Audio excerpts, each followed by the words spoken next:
Amazing. Okay, so obviously the most dramatic moment of the debate tonight was when you made a comment to Bill Thompson and he really got fired up. In retrospect, what do you think about that exchange and what it said about? I wouldn't call it an exchange. I think Bill is very passionate about this issue, and I'm very happy to see him pounding his fist. This is an issue that affects his son. It affects too many young people in this city, and stop and frisk has to be stopped. It doesn't work. It may have worked in moderation a long time ago, but it has created too much of a rift in the communities, a rift between the police and the community. The train's left the station. We can't turn it back. We've got to get rid of it and instead use strategies that work in other cities. Strategies, for example, like focused deterrence, where you focus police resources, limited police resources, 24/7 on the known criminal elements in communities, as opposed to spreading them wide and thin, stopping everybody because they might potentially be bad when we know that 9 out of 10 times they've done absolutely nothing wrong. I mean, I think that you've been very clear about your position about getting rid of stop and frisk as an unfair system. I just thought that because it's making life less safe for everybody. But Bill Thompson spoke very passionately about, in sort of in a very personal way. I know that you guys have a young son too, but it just.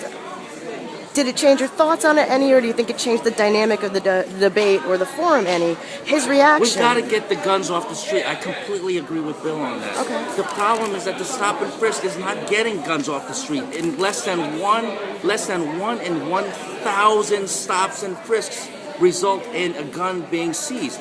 You know how much it costs to have all those officers stopping people 685,000 times a year? This past year, 524,000 times. It costs a huge amount of money.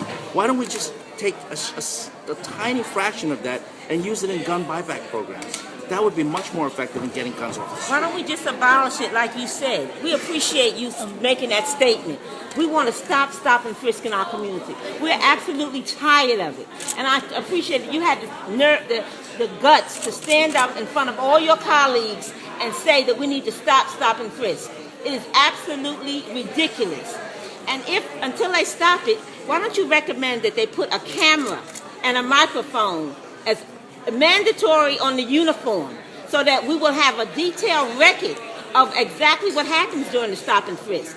But I applaud you for having the courage. And I'm sorry that Thompson did not come along with you, because if Thompson would come along with you, this is what we want. But I thank you, John Lew, that you had the nerve and the courage to stand up for the Black and Latino community and poor people that are being stopped and frisked night and day. Thank you so much.